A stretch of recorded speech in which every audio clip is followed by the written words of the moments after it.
Olá a todos, sou Renner Henrique Alves e sejam bem-vindos à segunda parte da maratona de preparo do solo. Você que conferiu a nossa primeira parte, onde eu trato do preparo do solo para o plantio de hortaliças, estamos agora na segunda parte, onde eu também vou tratar do preparo do solo, só que para o cultivo de grãos.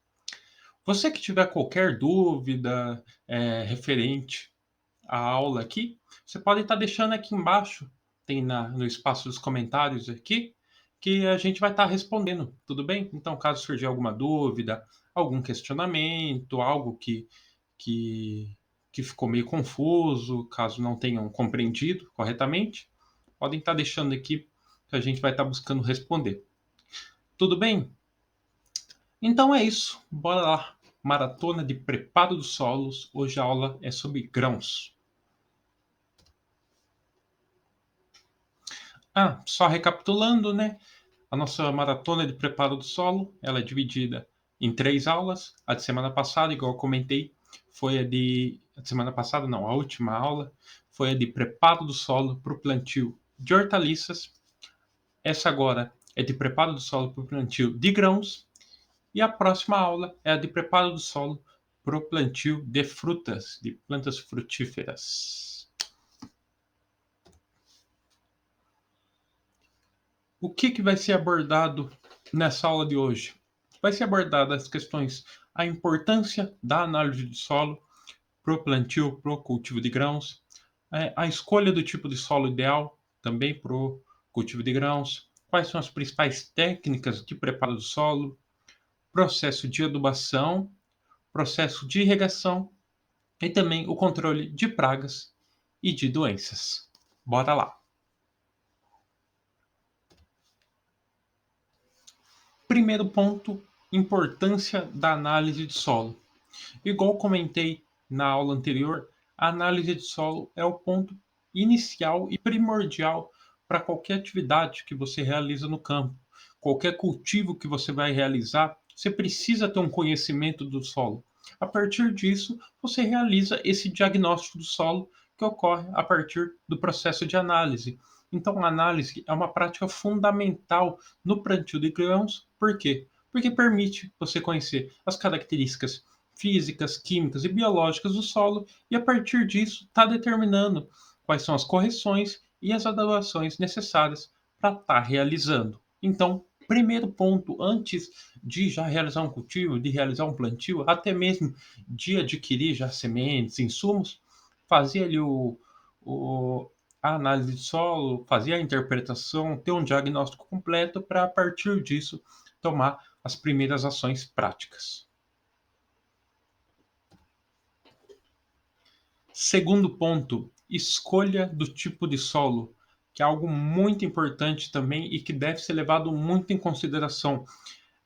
O cultivo de qualquer cultura em específico, ela se adapta melhor em determinados tipos de solo em específico, e com os grãos não são diferentes.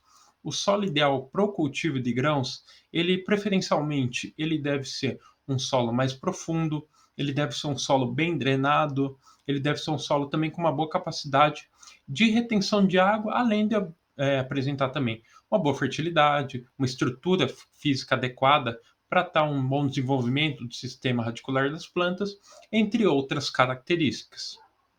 Eu vou estar apresentando agora quais que são o solo ideal, o ponto positivo, né, em relação ao solo e o ponto negativo em relação ao solo para um cultivo de grãos.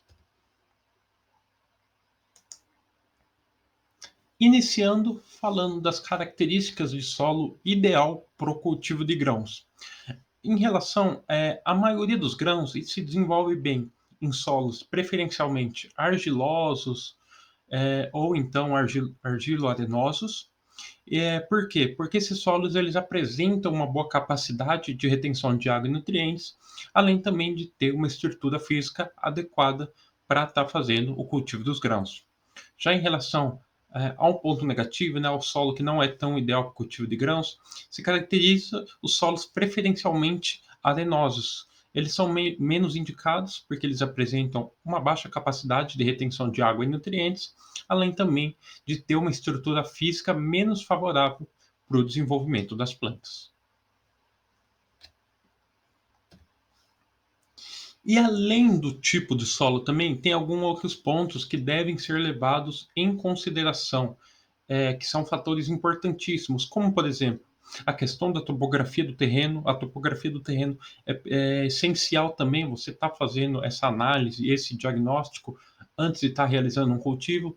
No cultivo de grãos, o recomendado é estar realizando, né, o plantio numa topografia mais plana possível, ou evitar declives, aclives, porque isso pode influenciar negativamente num processo até de plantio, num processo de colheita. Então, o recomendado é sempre, se possível, fazer o cultivo em terrenos mais planos. Tem a questão da disponibilidade de água. Qualquer cultura necessita de água, e com as culturas de grãos, né, não é diferente. Então, de preferência, ao realizar um cultivo, próxima a locais que tenham disponibilidade de água, que você consiga realizar um processo de irrigação, que eu até vou comentar um pouquinho mais lá para frente. E também a questão de incidência de pragas e doenças no solo. Então, a partir da análise solo que eu citei anteriormente lá, se possível, realizar já uma outra análise para constatar se há presença de nematóides na área, que é algo que pode estar prejudicando o cultivo seu. Por exemplo, vou cultivar soja no local, e a soja ela é uma cultura bem suscetível à presença de nematóides. Então, é algo que se deve estar analisando, e também a presença de outras pragas que podem estar no solo. Isso é muito importante de ser analisado e constatado antes de você estar realizando ali um cultivo, um plantio naquela área. Terceiro ponto, técnicas de preparo do solo. Então, as técnicas de preparo do solo para o plantio de grãos especificamente, elas acabam variando de acordo com as características do solo e também com as características da cultura escolhida. Se eu vou escolher a soja, o milho, trigo, aveia, entre outras culturas. Mas de alguma maneira geral, existem alguns passos importantes que devem ser seguidos, que eu vou estar comentando agora. Primeiro ponto, limpeza do terreno. Então, o que significa? Fazer a remoção de restos de culturas anteriores. Isso auxilia muito na questão até da proliferação ali de pragas e doenças que podem estar ali naquele solo. Então, fazer essa remoção desses restos das culturas anteriores, fazer a remoção ali de plantas, de ervas daninhas que podem estar presentes naquele local, ou até mesmo outras plantas que podem competir com a cultura que ali vai ser plantada. Outro ponto, outra técnica, é a realização da gradagem. A gradagem é o processo de aração e de gradagem, especificamente, né? Tanto a aração quanto a gradagem, elas têm a função ali de estar nivelando, de estar preparando o solo para a realização do plantio. E essa etapa, principalmente a etapa da gradagem, ela é muito importante para que haja uma distribuição homogênea dos insumos que são aplicados ali no solo.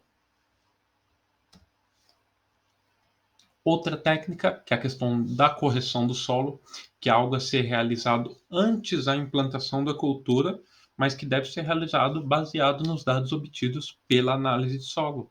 Então, fazer uma correção ali baseado nos dados obtidos, caso haja necessidade, fazer uma correção do pH do solo a partir da aplicação de calcário, ou então a realização de uma adubação orgânica ou mineral, para estar garantindo a fertilidade e também a nutrição adequada das plantas.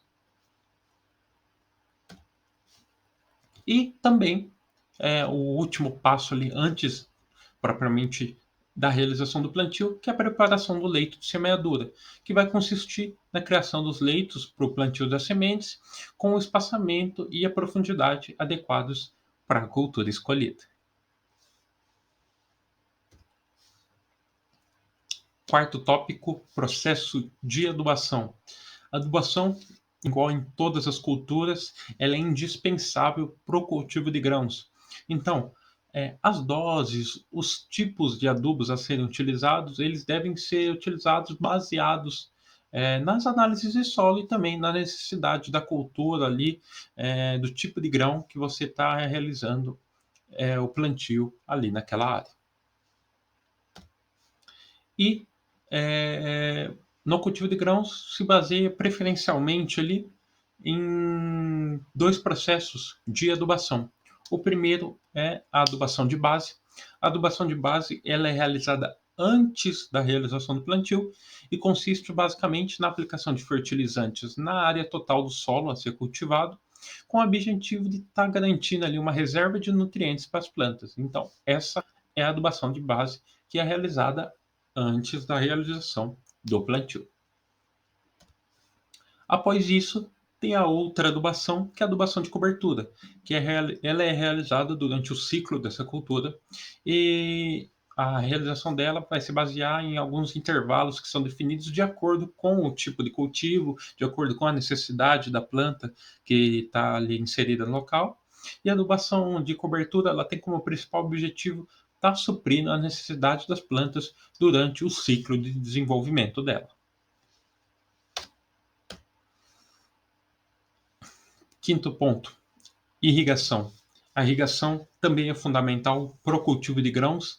Então, por exemplo, a falta de água, a falta de uma irrigação ali, ela pode estar reduzindo o crescimento das plantas, reduzindo a produção de grãos, enquanto também o excesso ele pode ser prejudicial. O excesso pode levar ao encharcamento do solo e isso vai influenciar também no desenvolvimento ali do seu cultivo. E dentre as formas de irrigação, na verdade, que podem ser realizadas no local, se destacam principalmente três, que são a irrigação por aspersão, a irrigação por gotejamento e a irrigação por sulcos. Mas aqui se destaca, em um âmbito geral, a irrigação por aspersão, que faz o molhamento como se fosse a simulação de chuvas pelos aspersores. Ou então, em grandes áreas, é muito utilizado ou o pivô central ou então o canhão. O canhão ele se baseia ali, ele é uma mangueira gigante ali, que ele fica enrolado ali, e isso ele consegue estar caminhando pela área e molhando por distâncias grandes. E também tem um pivô central, que é uma estrutura assim interligada que consegue estar molhando ali grandes áreas e consegue estar caminhando também pela propriedade, pela área plantada. Mas isso é um recomendado principalmente para áreas de cultivo maior. Áreas de cultivos menores pode sim ser utilizado o sistema de aspersão, ou então realizar o cultivo em períodos ali, em épocas com uma maior presença de chuva, principalmente no período inicial de desenvolvimento da cultura, caso não tenha a possibilidade de estar implementando um sistema de irrigação.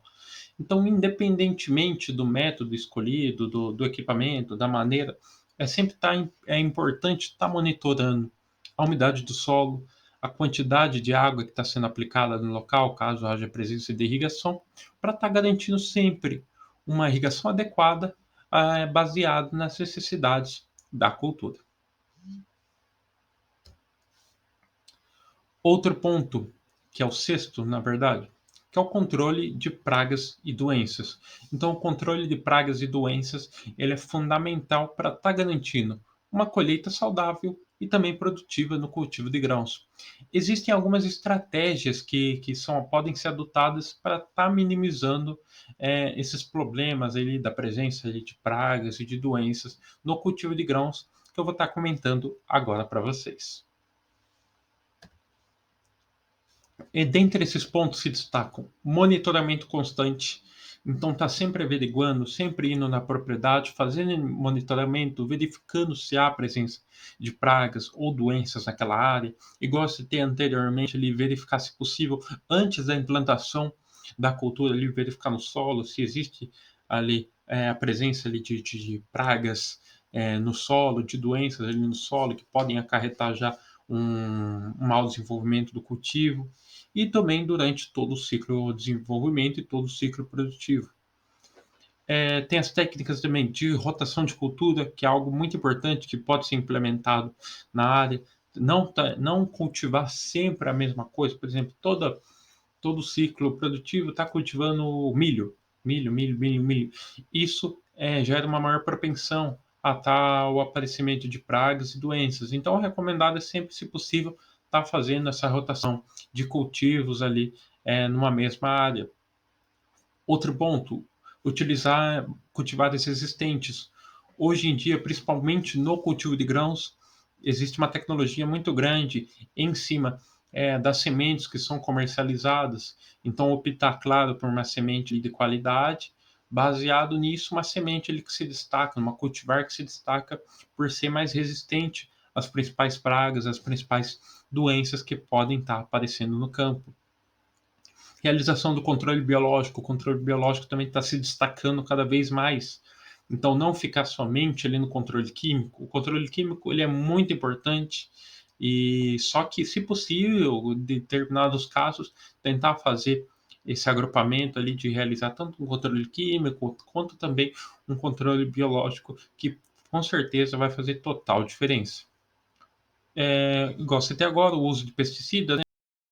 Que se baseia no controle químico ali, mas também com atenção para não estar criando uma resistência ali naquela área, então não realizar de maneira demasiada o uso de um mesmo produto, muitas vezes ali no mesmo local, para estar evitando essa questão da resistência, é algo que se deve ficar atento também. E o manejo integrado de pragas, de forma geral, que também vai envolver a questão do controle biológico, esse uso responsável aí do controle químico, que é muito importante. Então, resumindo, o controle de pragas e doenças no cultivo de grãos, ele é uma tarefa que acaba sendo, de certa forma, um pouco complexa, mas que requer uma abordagem multidisciplinar, começando pela questão do monitoramento até o manejo mais adequado para estar controlando ali, que fazendo isso, com certeza, você vai estar garantindo uma colheita saudável e também uma colheita produtiva e mais sustentável. Então é isso, galera. Espero que tenham gostado de mais essa aula. Igual eu comentei lá no começo, caso surjam algumas dúvidas, qualquer ponto, vocês podem estar deixando aqui embaixo nos comentários. E, novamente, essa frase para vocês: busquem conhecimento sempre. O conhecimento é muito importante, então não deixem de estar questionando e buscando conhecimento, que isso faz a total diferença. Tudo bem? Aguardo vocês na parte 3 da nossa maratona. Até mais e tchau, tchau.